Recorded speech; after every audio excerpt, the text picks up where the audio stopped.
ಎಲ್ರಿಗೂ ನಮಸ್ಕಾರ. Welcome to my channel. ಇವತ್ತು ನಾನು ಸಂಜೆಯಿಂದನೇ ವ್ಲಾಗ್ನ ಸ್ಟಾರ್ಟ್ ಮಾಡಿದ್ದೀನಿ.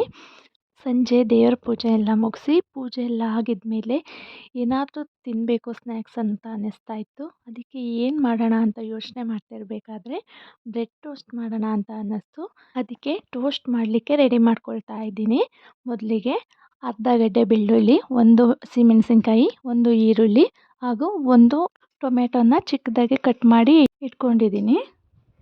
ನಂತರ ಸ್ಟವ್ ಮೇಲೆ ಒಂದು ಬಾಣಲಿನ ಇಟ್ಟು ಸ್ಟವ್ ಆನ್ ಮಾಡಿಕೊಂಡು ನಂತರ 2ರಿಂದ 3 ಸ್ಪೂನ್ ಆಗೋಷ್ಟು ಎಣ್ಣೆನ ಹಾಕ್ಕೊಳ್ತಿದ್ದೀನಿ. ಎಣ್ಣೆ ಹಾಕಿದ್ದಾದಮೇಲೆ ಎಣ್ಣೆ ಸ್ವಲ್ಪ ಬಿಸಿಯಾಗಿದ್ದಾದಮೇಲೆ ಸ್ವಲ್ಪ ಜೀರಿಗೆ, ಸ್ವಲ್ಪ ಸಾಸಿವೆನ ಹಾಕ್ಕೊಳ್ತಿದ್ದೀನಿ. ನಂತರ ಚಿಕ್ಕದಾಗಿ ಕಟ್ ಮಾಡ್ಕೊಂಡಿರೋವಂಥ ಬೆಳ್ಳುಳ್ಳಿನ ಸ್ವಲ್ಪ ಫ್ರೈ ಮಾಡ್ಕೊಳ್ತೀನಿ. ಸ್ವಲ್ಪ ಕೆಂಪಗಾಗೋ ಥರ ಫ್ರೈ ಮಾಡ್ಕೊಳ್ತೀನಿ ಸಾಕು. ಬೆಳ್ಳುಳ್ಳಿ ಫ್ರೈ ಆಗಿದ್ದಾದಮೇಲೆ ಹಸಿರು ಮೆಣಸಿನ್ಕಾಯಿನ ಸೇರಿಸ್ಕೊಂಡು ಸ್ವಲ್ಪ ಫ್ರೈ ಮಾಡ್ಕೊಳ್ತೀನಿ. ಹಸಿರು ಮೆಣಸಿನ್ಕಾಯಿ ಸ್ವಲ್ಪ ಫ್ರೈ ಆದಮೇಲೆ ಒಂದು ಗಡ್ಡೆ ಈರುಳ್ಳಿ ತೊಗೊಂಡಿದ್ನಲ್ಲ ಅದನ್ನು ಸೇರಿಸ್ಕೊಂಡು ಸ್ವಲ್ಪ ಹೊತ್ತು ಫ್ರೈ ಮಾಡ್ಕೊಳ್ತೀನಿ, ಸ್ವಲ್ಪ ಬ್ರೌನಿಷ್ ಆಗೋ ತನಕ. ನಂತರ ಟೊಮೆಟೊನೂ ಸಹ ಸೇರಿಸ್ಕೊಳ್ತಾ ಇದ್ದೀನಿ. ಇದೆಲ್ಲದನ್ನು ನೀಟಾಗಿ ಮಿಕ್ಸ್ ಮಾಡಿಕೊಂಡು ಸ್ವಲ್ಪ ಹೊತ್ತು ಫ್ರೈ ಮಾಡ್ಕೊಳ್ತೀನಿ. ಒಂದು 5 ನಿಮಿಷ ಫ್ರೈ ಮಾಡಿಕೊಂಡ್ರೆ ಸಾಕು. ನಂತರ ಇದಕ್ಕೆ ಸ್ವಲ್ಪ ಅರಿಶಿಣ ಪುಡಿ, ರುಚಿಗೆ ತಕ್ಕಷ್ಟು ಉಪ್ಪನ್ನ ಸೇರಿಸ್ಕೊಳ್ತಾ ಇದ್ದೀನಿ. ಉಪ್ಪು ಸೇರಿಸ್ಕೊಂಡಿದ್ದಾದಮೇಲೆ ಸ್ವಲ್ಪ ಫ್ರೈ ಮಾಡ್ಕೊಳ್ತೀನಿ. ಅದಾದಮೇಲೆ ಸ್ವಲ್ಪ ಖಾರದ ಪುಡಿ, ಸ್ವಲ್ಪ ಮಸಾಲೆ ಪುಡಿನ ಸೇರಿಸ್ಕೊಂಡು ನೀಟಾಗಿ ಮಿಕ್ಸ್ ಮಾಡಿ 1-2 ನಿಮಿಷ ಬಿಸಿ ಮಾಡ್ಕೊಳ್ತೀನಿ. ಇಷ್ಟೇ, ಇದು ರೆಡಿ ಆಗೋಯಿತು. ನಂತರ ಆ ಬಾಣಲಿನ ಪಕ್ಕಕ್ಕೆ ಎತ್ತಿಟ್ಕೊಂಡು ಈ ಕಡೆ ಸ್ಟವ್ ಮೇಲೆ ಒಂದು ಪ್ಯಾನ್ನ ಇಡ್ತಿದ್ದೀನಿ. ಪ್ಯಾನ್ನ ಇಟ್ಟು ಸ್ಟವ್ ಆನ್ ಮಾಡಿಕೊಂಡು 1-2 ನಿಮಿಷ ಬಿಸಿಯಾಗಕ್ಕೆ ಬಿಡ್ತೀನಿ. ಪ್ಯಾನ್ ಬಿಸಿಯಾಗಿದ್ದಾದಮೇಲೆ 1 ಸ್ಪೂನಷ್ಟು ಬೆಣ್ಣೆನ ಪ್ಯಾನ್ ಮೇಲೆ ಹಚ್ಚಿ ನೀಟಾಗಿ ಸ್ಪ್ರೆಡ್ ಮಾಡ್ಕೊಳ್ತೀನಿ.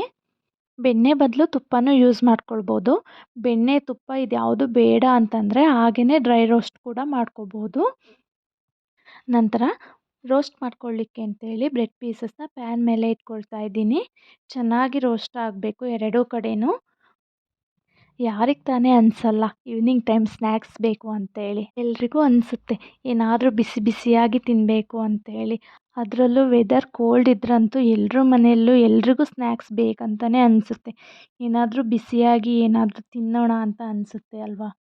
ಹಾಗಾಗಿ ಇವತ್ತು ಬ್ರೆಡ್ ಟೋಸ್ಟ್ ಮಾಡೋಣ ಅಂದ್ಕೊಂಡು ಮಾಡಿದೆ ಅಷ್ಟೇ. ನಂತರ 2 ಸೈಡ್ ನೀಟಾಗಿ ರೋಸ್ಟ್ ಮಾಡ್ಕೊಂಡಿದ್ದಾಯಿತು. ನನಗೆ ಸ್ವಲ್ಪ ಜಾಸ್ತಿನೇ ರೋಸ್ಟ್ ಆಗಿರಬೇಕು. ಬ್ರೆಡ್ ಸ್ವಲ್ಪ ಕ್ರಿಸ್ಪಿಯಾಗಿ ಸಿಗ್ತಿರಬೇಕು ನನಗೆ ತಿನ್ನಬೇಕಾದ್ರೆ, ಆವಾಗಲೇ ಟೇಸ್ಟ್ ಅನಿಸೋದು ನನಗೆ. ನಂತರ ರೋಸ್ಟ್ ಮಾಡ್ಕೊಂಡಿರೋ ಬ್ರೆಡ್ ಮೇಲೆ ಬೆಣ್ಣೆನ ಹಾಕ್ಕೊಳ್ತಾ ಇದ್ದೀನಿ. ಮತ್ತು ಸ್ವಲ್ಪ ಜಾಸ್ತಿನೇ ಬೆಣ್ಣೆನ ಹಾಕ್ಕೊಳ್ತಿದ್ದೀನಿ, ನನಗೆ ಅದು ಸ್ವಲ್ಪ ಇಷ್ಟ ಆಗುತ್ತೆ ಅದು.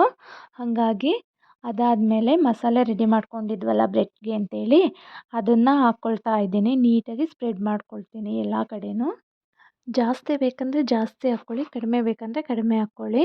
ಒಬ್ಬೊಬ್ಬರು ಒಂದೊಂದು ಥರ ಇಷ್ಟಪಡ್ತಾರೆ. ನನಗೆ ಸ್ವಲ್ಪ ಜಾಸ್ತಿನೇ ಇಷ್ಟ, ಹಾಗಾಗಿ ನಾನು ಸ್ವಲ್ಪ ಜಾಸ್ತಿನೇ ಹಾಕ್ಕೊಳ್ತಾ ಇದ್ದೀನಿ.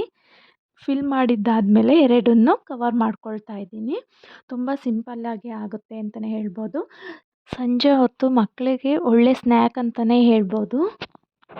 ಬರೀ ಚಿಕ್ಕ ಮಕ್ಕಳಿಗೆ ಅಂತ ಅಷ್ಟೇ ಅಲ್ಲ, ಚಿಕ್ಕವರಿಂದ ದೊಡ್ಡವ್ರ ತನಕ ಎಲ್ರಿಗೂ ಇಷ್ಟ ಆಗುತ್ತೆ ಇದು.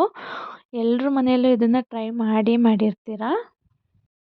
ನೋಡ್ತಿರ್ಬೋದು ಎಷ್ಟು ಚೆನ್ನಾಗಾಗಿದೆ ಅಂತ. ನಾನು ಟೋಸ್ಟ್ ಜೊತೆ ಬಿಸಿ ಬಿಸಿ ಕಾಫಿನೂ ಸಹ ಮಾಡ್ಕೊಂಡಿದ್ದೀನಿ. ಟೋಸ್ಟ್ ಜೊತೆ ಬಿಸಿ ಕಾಫಿ ಕುಡಿಬೇಕು ಅಂತ ಅನ್ನಿಸ್ತು. ಹಾಗಾಗಿ ಇವತ್ತಿನ ವ್ಲಾಗ್ನ ನಾನು ಇಲ್ಲೇ ಮುಗಿಸ್ತಾ ಇದ್ದೀನಿ. ಯಾರಿಗೆಲ್ಲ ಈ ವ್ಲಾಗ್ ಇಷ್ಟ ಆಯಿತು ಪ್ಲೀಸ್ ಒಂದು ಲೈಕ್ ಮಾಡಿ. ಯಾರೆಲ್ಲ ಸಬ್ಸ್ಕ್ರೈಬ್ ಮಾಡದೆ ನೋಡ್ತಾ ಇದ್ದೀರಾ ನನ್ನ ಚಾನಲ್ನ ಪ್ಲೀಸ್ ಒಂದು ಸಬ್ಸ್ಕ್ರೈಬ್ ಮಾಡ್ಕೊಂಡು ನೋಡಿ. ಯಾರಿಗೆಲ್ಲ ಈ ರೆಸಿಪಿ ಇಷ್ಟ ಆಯಿತು ಪ್ಲೀಸ್ ನಿಮ್ಮ ಫ್ಯಾಮಿಲಿ ಫ್ರೆಂಡ್ಸ್ಗೆಲ್ಲರಿಗೂ ಶೇರ್ ಮಾಡಿ. Thank you. ಮತ್ತೆ ಇನ್ನೊಂದು ಹೊಸ ವಿಡಿಯೋದೊಂದಿಗೆ ಸಿಗ್ತೀನಿ.